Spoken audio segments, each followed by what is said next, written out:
It began with the sound of footsteps echoing through an empty parking garage. Cold air drifted between the concrete pillars, carrying a silence too heavy to be safe. "Looks like you took a wrong turn," a voice sneered. 5 men stepped out from the shadows, circling a woman who looked far too calm for the situation she was in. Her name was Maya Carter, and to them she looked like easy prey. But Maya wasn't built for fear. Her pulse quickened, not from panic but from calculation. She scanned every corner, every exit, every line of sight. The men blocked every path. Their leader, a tall man with a scar across his cheek, twirled a metal chain between his fingers as he smirked. "No one to help you here. No cameras. No witnesses," he said. What none of them knew was that Maya had faced ambushes far worse than this. 8 years as a Navy SEAL combat specialist had taught her how to breathe steady in chaos. While they saw a lone woman trapped in the dark, she saw 5 untrained men walking straight into a tactical disaster. Earlier that week, Maya had moved into Brookhaven, a quiet suburban neighborhood outside of Atlanta. She'd saved for years to buy the small brick home on the corner lot, a symbol of peace after years of deployments. But peace was not what Brookhaven offered her. At first, it was subtle. Neighbors who avoided eye contact, smiles that never reached their eyes. The quiet way conversations died when she entered a room. She brushed it off. People took time to adjust to newcomers, she told herself. Then came the second day. At the local cafe, the barista skipped her twice, serving customers behind her with an easy grin. When Maya politely pointed it out, the woman rolled her eyes and said, "Guess I didn't see you there." When Maya finally got her coffee, her name was written across the cup in black marker, Shanika. The laughter from a nearby table told her it wasn't an accident. She turned to see a group of men watching her. The one in front, the same man from the garage, raised his cup toward her like a toast. "Neighborhood's really changing," he said loud enough for the whole cafe to hear. "Property values might not keep up with all these new faces," the other snickered. Maya said nothing. She'd been insulted before on battlefields in foreign lands, in places where respect was earned, not given. She wasn't about to let a few cowards in polo shirts rattle her. Still, as she left, she memorized the leader's face, the scar, the tattoo curling up his neck, and the license plate of his silver pickup truck. That night, sleep didn't come easy. She sat by her window, sipping cold tea, watching the quiet street where porch lights glowed like watchful eyes. Her instincts told her something was off. In the military, you learn to listen to that feeling, the whisper before trouble comes. The next morning, her only friendly neighbor, Mrs. Holloway, waved from her garden. A white-haired woman with a kind smile and sharp intuition. "Morning, dear," she said. "You keep an eye on those fellas down by Elm Street. They've caused problems before." Maya nodded, though the warning only confirmed what she already suspected.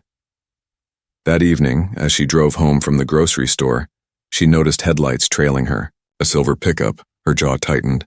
She turned left suddenly. So did they. She took another turn, random and sharp. Still there. This wasn't coincidence. It was a hunt. She slowed at a red light and watched the truck pull into the lane beside her. The driver, scar, tattoo, smug grin, stared straight ahead as if daring her to react. Maya exhaled slowly. She wasn't scared. She was planning. Later that night, she told herself she wouldn't let fear run her life. She'd survived ambushes in mountains and gunfire in deserts. A few small-town bullies weren't going to win. But deep down, she knew this was no ordinary harassment. This was organized, calculated, and soon they would cross a line they couldn't uncross. The next morning, the sun looked brighter than usual, but the air in Brookhaven carried a quiet tension that never seemed to lift. Maya Carter went for her daily run through the tree-lined streets, pretending she didn't notice the curtain shifts or the way some neighbors' eyes followed her every move. She could feel the unease tightening around her like a belt. The calm suburb was an illusion, and she knew it. Halfway through her run, she passed the cafe again. The same silver pickup was parked across the street, its engine off, but she could see a faint glow from a lit cigarette inside. The driver didn't move. He was waiting, watching. Maya slowed her pace but didn't stop. She let her breathing steady. She'd been trained to keep her pulse low even when adrenaline begged her to run faster. When she got home, she sat on her porch with a towel draped around her shoulders. She stared at the quiet road, at the mailboxes neatly aligned, and thought about how fear worked best when it stayed invisible. These men didn't want to fight, they wanted her to leave. They wanted her silence. That night, as she double-checked her doors and windows, a sound came from outside, a dull, metallic thud. She stepped quietly toward the back window and saw a figure darting away. Her eyes narrowed. A brick lay in the grass. Taped to it was a note. "Leave before you regret it." She didn't call the police. Her instincts screamed it would be useless. And she was right. The next day, when she finally reported it, the officer who showed up barely took notes. He looked bored, his pen barely touching the paper. "Probably teenagers," he said. "We get stuff like that all the time." "Teenagers don't disable streetlights and follow people home," Maya replied evenly. The officer hesitated, but only for a second. "We'll keep an eye out," he muttered before walking back to his cruiser. She watched him drive away, and watched him stop to chat with the man from the cafe. The same man with the scar. Her gut twisted. Whatever this was, it ran deeper than petty hate. There was complicity here. Maybe even protection.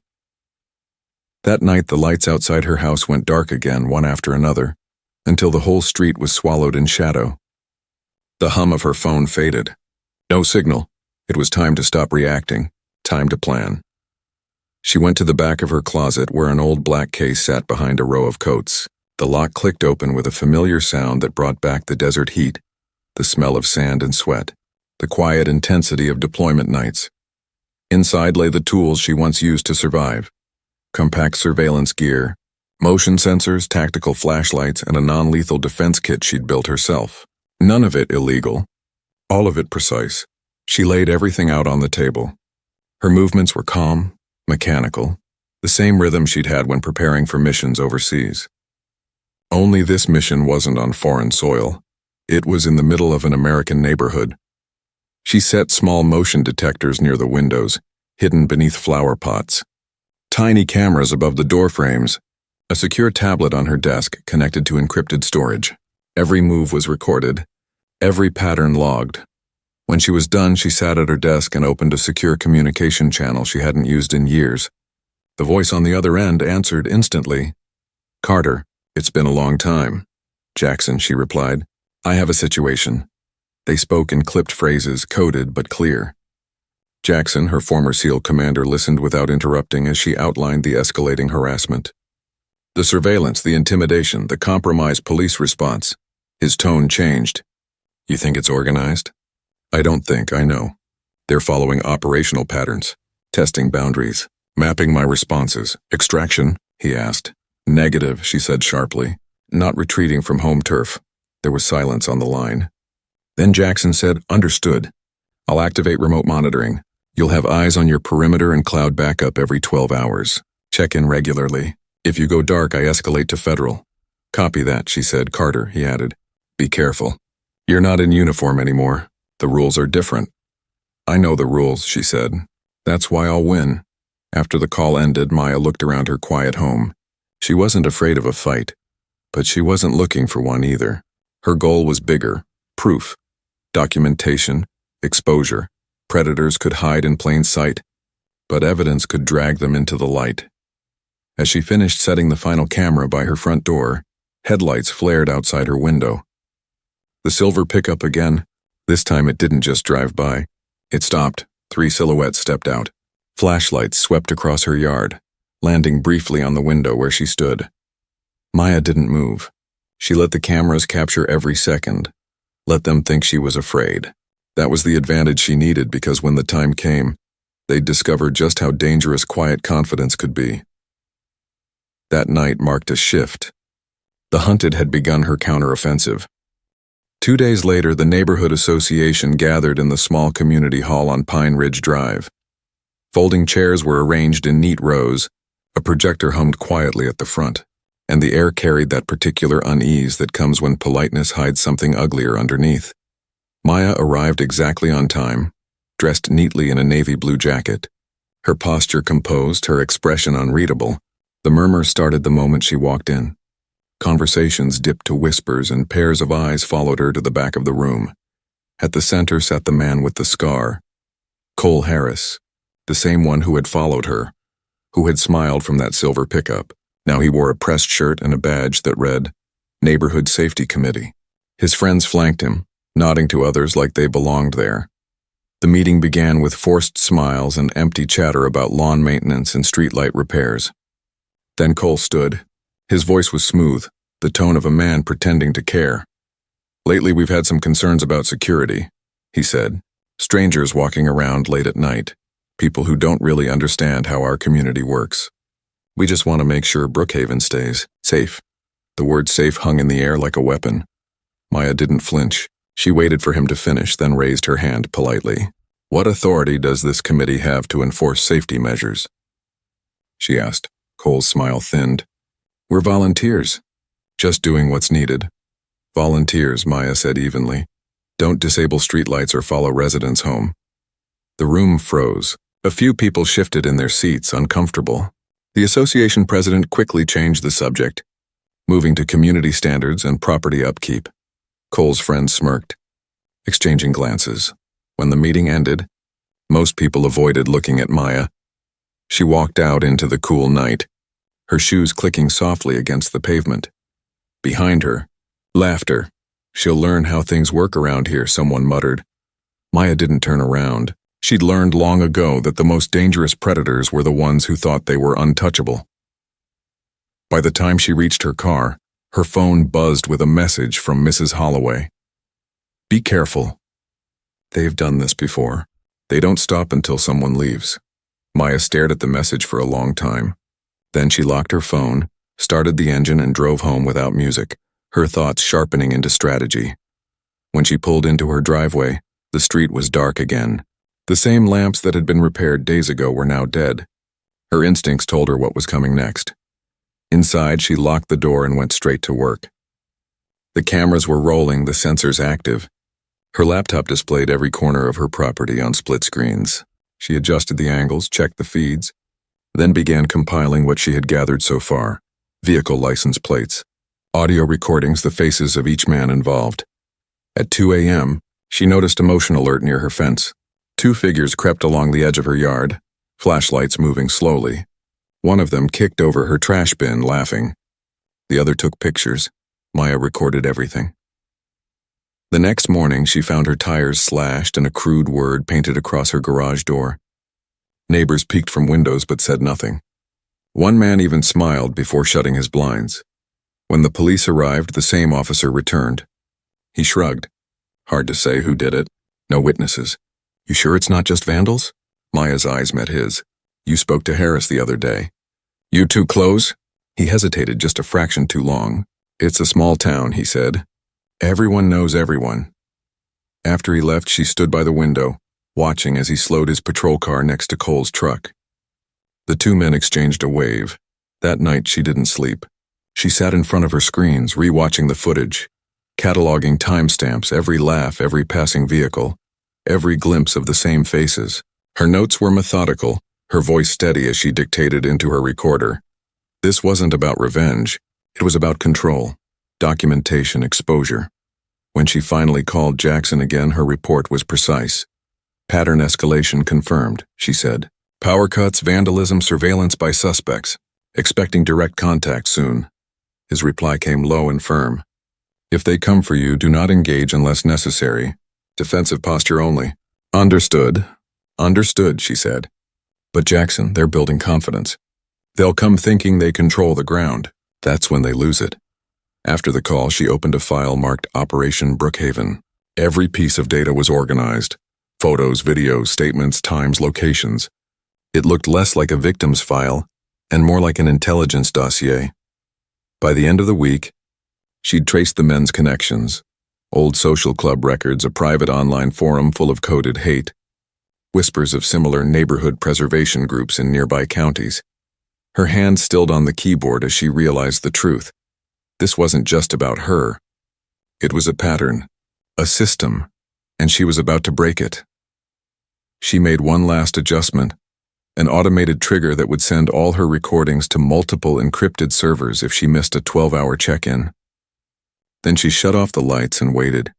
From her darkened window, she saw Cole's truck parked at the end of the street again. 5 silhouettes, they were watching her house. She whispered to herself, "Keep watching. I need you to believe I'm scared." Because soon fear would change sides. The night grew colder, and in that quiet, Maya Carter prepared for war without raising a single weapon.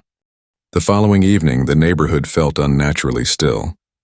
No dogs barked, no porch lights flickered on. Even the wind seemed to hush itself as if the air knew what was coming. Maya left her house looking composed but weary, carrying a small tote bag and locking the door with deliberate calm. Across the street, Cole's truck sat idle, lights off, but she felt the weight of their stares on her back. She got into her car, drove toward town, and made sure every camera she had hidden caught her departure. What they didn't know was that she wasn't heading to work as she appeared to be. Half a mile away, she circled back through a narrow service lane that led behind her own neighborhood. She parked out of sight, moved quietly through a fenced path, and re-entered her home through a side access point she had prepared earlier. The trap was set. Inside, she checked her systems. All the external cameras were online, and the backup feed was already transmitting live to Jackson's secure server. She had transformed her quiet suburban house into a watchtower. As dusk gave way to full night, motion alerts began to ping on her tablet. 1, 2, then 5. Vehicles moving without headlights. They were spreading out through the neighborhood like hunters claiming territory. She zoomed in on one of the feeds and saw them. 5 figures moving through the dark. Cole was at the center, holding a flashlight low and giving hand signals. They disabled the last functioning streetlight, plunging the corner into blackness. Then, as planned, they redirected toward the old parking structure near the community park. That's where she intended to meet them. She put on her jacket, clipped a body camera under the collar, and slipped into her car through the back gate. Every move was deliberate, quiet, efficient. Minutes later, she pulled into the same parking garage from that first encounter. The silence inside was thick, the kind that presses against your skin. The only light came from the faint glow of her car's dashboard. She turned off the engine and waited. The sound came slowly, boots on concrete, laughter echoing faintly through the levels above. They thought she was returning home late, unaware, isolated. But every second was being recorded, streamed, archived beyond their reach. Cole's voice broke through the dark. "Evening, Miss Carter. Thought we'd have a little neighborhood chat." 5 men emerged from behind the pillars, spreading out in a half circle, blocking every exit. Cole stepped forward, the scar on his cheek catching a glint from the flashlight. "You don't seem to understand how things work around here," he said. "We tried to be polite. Now you're making it hard for us to stay nice." Maya stood still, calm. 5 armed men cornering one woman. "That your definition of nice?" Cole smirked. "Armed? We're just concerned citizens." He pulled a folded piece of paper from his pocket and waved it. "All we want is for you to sign this. Sell the house, move out. Everyone goes home happy." She tilted her head slightly. "Everyone but me," Cole shrugged. "You don't belong here. People like you bring trouble." "Funny," she said quietly. "That's exactly what my instructors used to tell enemies overseas, right before things went bad for them." The men laughed, mistaking her composure for bluffing. Cole stepped closer, knife glinting in his hand now. "Enough talk." Maya's voice didn't rise. "It didn't need to. Before you take another step, you should know everything that's happening right now is being broadcast to 3 secure servers. Your faces, your threats, your weapons, all of it." The laughter stopped. Cole's eyes darted toward the ceiling as if searching for cameras he couldn't see. "You're lying." "You think so?" she said. "Try me." One of the men shifted uneasily. Another muttered, "Cole, this doesn't feel right." But Cole pushed forward, stubborn pride burning through his fear. "You think a few recordings will save you? Nobody's gonna believe you." Maya's tone hardened. "They'll believe the footage. The license plates. The timestamps. The officers you paid off. Every piece of your arrogance is documented." For the first time, real fear flashed in Cole's eyes. "You think you're smarter than us?" "I don't need to be smarter," she said softly. "I just need to be patient." He lunged. In one fluid motion, Maya sidestepped, caught his wrist, and twisted it sharply. The knife clattered to the floor. She pivoted, dropped her weight, and in 3 precise movements had him face down, disarmed, and locked in a hold that froze him with pain. His men froze. The silence was deafening. "Your leader's fine," she said calmly, uninjured. "But if any of you take another step, you'll add assault with intent to your list of charges." No one moved. The chain of confidence that had held them together snapped. 2 backed away first, their fear overtaking loyalty. Another dropped his flashlight. The last man grabbed Cole's arm, pulling him up. "This isn't over," Cole spat through gritted teeth. "It ended the moment you surrounded me," Maya said. She took a slow step forward. "Go home, and pray the law treats you gentler than I will if you ever come near me again." They stumbled backward, retreating to their truck, leaving the knife on the ground. The sound of the engine faded into the night, swallowed by the distance. Maya remained still until they were gone. Then she reached into her pocket, pressed a single button on her phone, and spoke clearly. Engagement concluded. Evidence secured. The voice that answered was Jackson's, steady and cold. "Copy, upload confirmed. You're clear." For the first time in weeks, Maya allowed herself a deep breath, but she knew this was only the beginning. She hadn't just protected herself. She had lit a fuse that would expose something far bigger than one group of hateful men. Because now, every second of that night was in federal hands, and the predators of Brookhaven had finally hunted the wrong target. The morning sun spilled over Brookhaven as if nothing had happened, but the silence was different now. It wasn't tension anymore. It was the kind that comes after a storm. Maya watched from her porch as federal vehicles rolled quietly down the street. Dark suits marked cars and quiet precision. 3 houses were raided at dawn. Agents moved with purpose, carrying sealed boxes and hard drives. Cole Harris's home was the first to fall.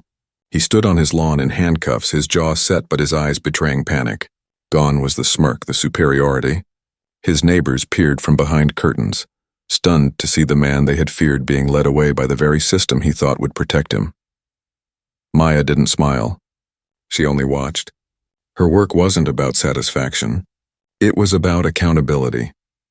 Later that day, she sat in a plain federal office, her laptop open, reviewing footage with 2 agents. Every clip she had collected played like a confession. Their threats, the graffiti, the power cuts, the confrontation. One agent looked at her with disbelief. "You documented everything," Maya nodded once. "You can't win against people like that with anger. You win with evidence." The agent leaned back, shaking his head. "You've given us what every victim before you couldn't. Undeniable proof." Another agent, a woman with sharp eyes, added quietly, "You've changed the case. This isn't local anymore. We're looking at an organized hate network spanning multiple counties." The words hit Maya with quiet weight. It had started with one neighborhood, one group of men who thought their cruelty would stay hidden. Now it was unraveling into something much larger, a network built on intimidation and silence. Weeks later, Cole and his men sat in a federal courtroom, their expressions hollow. The evidence was overwhelming: surveillance recordings, intercepted messages, bank transactions linking them to extremist groups. The prosecutor laid it out methodically, piece by piece. "For years," she said, "this group systematically targeted minority homeowners. Their goal was simple: to keep certain people out through fear." Cole's lawyer tried to spin it as concern for community safety. But when the audio played of Cole's own words, his mocking laughter, his orders to teach her a lesson, the room went dead quiet. Even the defense fell silent. Witness after witness testified. Families who had fled Brookhaven, parents who had packed their cars overnight, leaving behind homes they had worked decades to afford. Their voices trembled as they told stories that mirrored Maya's. And then came the recordings from that final night. The calm in Maya's voice, the precision in her words, the restraint she showed when she could have fought with deadly force. The jury watched in awe as she subdued a man twice her size without striking him once. It wasn't just courage they saw, it was control, integrity, discipline. When the verdict came, it wasn't just a legal decision. It felt like something heavier lifting off the air. Guilty on all major counts: hate crimes, conspiracy, assault, and obstruction. The judge's voice was measured, but her words carried finality. "Your actions," she said to Cole and his men, "were designed to poison the spirit of community. This court will not allow hate to masquerade as protection." Maya sat quietly in the gallery, her hands folded. She didn't need celebration. Justice itself was enough. Months passed. Brookhaven began to change.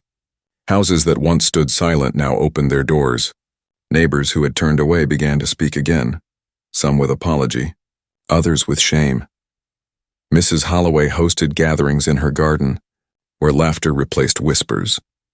The parking garage where it all began no longer smelled of oil and fear. The town had transformed it into a community center dedicated to equality and education. The walls were painted with murals of unity, hands of every color and shape joining together. Maya often visited quietly, never asking for recognition. She trained others instead, teachers, veterans, young organizers, teaching them how to document hate without confrontation, how to turn fear into evidence and evidence into justice. Her foundation grew faster than she expected. It began in Brookhaven but soon spread to other towns, where communities faced the same quiet war she had once fought alone. The idea was simple: teach people the tools of accountability, show them that silence was not safety. In one of her workshops, a young woman raised her hand and asked, "Weren't you scared?" Maya thought for a moment before answering. "Fear isn't the enemy," she said. "It's what tells you something is worth fighting for. Courage isn't about feeling brave. It's about acting with clarity even when you're afraid." The room was silent. Every eye was fixed on her. That night she walked through Brookhaven again, the same streets where once she had been followed, judged, cornered. Now children played on lawns, laughter echoing through the air. Neighbors waved genuinely, no longer out of politeness but familiarity. She stopped at the mural in the community center. Someone had painted a quote beneath it in her honor, though she hadn't known until that moment. Justice isn't born in courtrooms. It begins when one person decides they won't be silent anymore. Maya traced the words lightly with her fingertips. She didn't think of herself as a hero. She thought of herself as a witness who refused to look away. When she left the building, the night was calm, the streetlights bright. For the first time since she'd moved to Brookhaven, she felt what she'd been searching for all along: peace. And this time, she knew it was real. Months turned into a year, and Brookhaven was no longer the same place it once was. The shadows that used to linger at the edge of every streetlight had lifted, replaced by something unfamiliar yet deeply welcome, a sense of belonging. But peace, Maya Carter knew, wasn't permanent. It was something that had to be guarded. Her foundation had grown far beyond what she imagined. It started with a handful of volunteers in her living room, reviewing footage and helping families file reports. Now it stretched across state lines, with chapters in towns that once hid their prejudice behind friendly smiles and neighborhood committees. The mission was spreading faster than anyone could contain it, and not everyone was happy about that. Late one evening, Maya sat in her office surrounded by folders, reports, and surveillance logs. She scrolled through new submissions from communities across the country. People were sending her their stories, videos, testimonies, evidence of coordinated intimidation networks. Each message was another voice breaking silence. Then she opened a file labeled Raven County.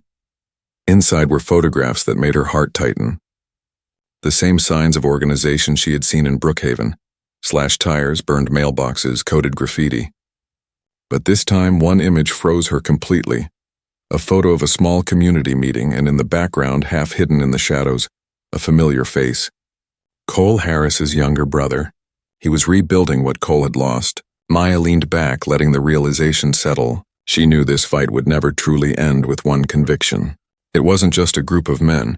It was an ideology that adapted, moved, disguised itself in civic words and polite tones. And now it was starting again, just farther away. She called Jackson that night. His voice came through steady, older but still edged with command. "I had a feeling you'd call," he said. "They're reassembling," Maya replied. Different name, different place. Same playbook, he sighed. "We've been monitoring chatter. It's not just Raven County. There are cells like this in half a dozen states. They think the Brookhaven case was an anomaly. Then it's time to show them it wasn't," she said. A pause, then Jackson's voice softened. "You've done more than anyone, Maya. You could step back now. Let the system handle it." She looked out her window at the quiet street, the same one that had once been her battlefield. "The system didn't see it until I forced it to. If I stop, they'll go back to silence. Silence is what feeds them." He didn't argue. He knew her too well. The next few weeks were a blur of movement. Maya traveled from town to town, training law enforcement and community leaders. Her workshops filled auditoriums, her voice calm but unyielding. She spoke not as a soldier or a victim, but as someone who had studied the anatomy of hate and learned how to dismantle it piece by piece. Her phrase became something of a rallying cry. "We don't fight fire with fear. We fight it with proof." Then one evening in late autumn, she returned to Brookhaven for a ceremony she hadn't expected, the dedication of a new regional civil rights center built in her name. The event was quiet, dignified, attended by families who had once been too afraid to speak. The mayor took the podium first, his voice trembling slightly as he addressed the crowd. A year ago, we watched our community divided by fear. Today, we stand united because one woman refused to leave when everyone told her to run. When Maya was invited to speak, she hesitated before stepping forward. She wasn't used to applause, and she didn't want admiration. But as she looked at the faces before her, children, parents, veterans, neighbors, she realized this moment wasn't about her. It was about what could happen when one person's courage became everyone's standard. She began simply. I was told once that courage is the ability to act with clarity when you're afraid. I used to think that meant standing alone, but I was wrong. Real courage is when a community stands together and says, not here, not anymore. The room went silent, not from discomfort, but from understanding. Brookhaven wasn't healed by my strength, she continued. It was healed by accountability, by truth, by people choosing to see instead of ignore. That's what justice really is. It's the refusal to look away.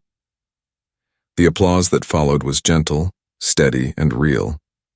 After the ceremony, Maya stepped outside into the cool night air. The mural on the community center wall glowed softly under the lights, hands of every color intertwined beneath the quote that had come to define her mission. She stood there quietly, letting the moment wash over her when a familiar voice spoke from behind. You really did it, Jackson said. He looked older, the lines around his eyes deeper, but his presence still grounded her. We did it, she corrected. And it's not over yet, he smiled faintly. It never is. They stood in silence for a while, watching the new generation of volunteers leaving the building with clipboards and purpose. You ever think about what would have happened if you'd left that night? He asked. Maya looked up at the stars. Sometimes, but then I remember something my training officer told me years ago. The mission doesn't end when the fight's over. It ends when the reason for the fight is gone. Jackson nodded slowly. Then I guess your mission's still going. She turned toward him, her eyes steady. It always will be. The two of them stood there as laughter echoed from the community center and the sound of music drifted into the night. For the first time, Brookhaven wasn't just surviving, it was alive. And somewhere out there, in towns just like this one, others were watching, learning, preparing to stand their ground with the same quiet strength. Maya Carter had started a movement that no amount of hate could bury again. She had proven something undeniable, that justice isn't delivered from above. It's built from the ground up by those who refuse to bow to fear. And as she walked home beneath the steady glow of the streetlights that once went dark to intimidate her, she smiled to herself. Because this time the light stayed on.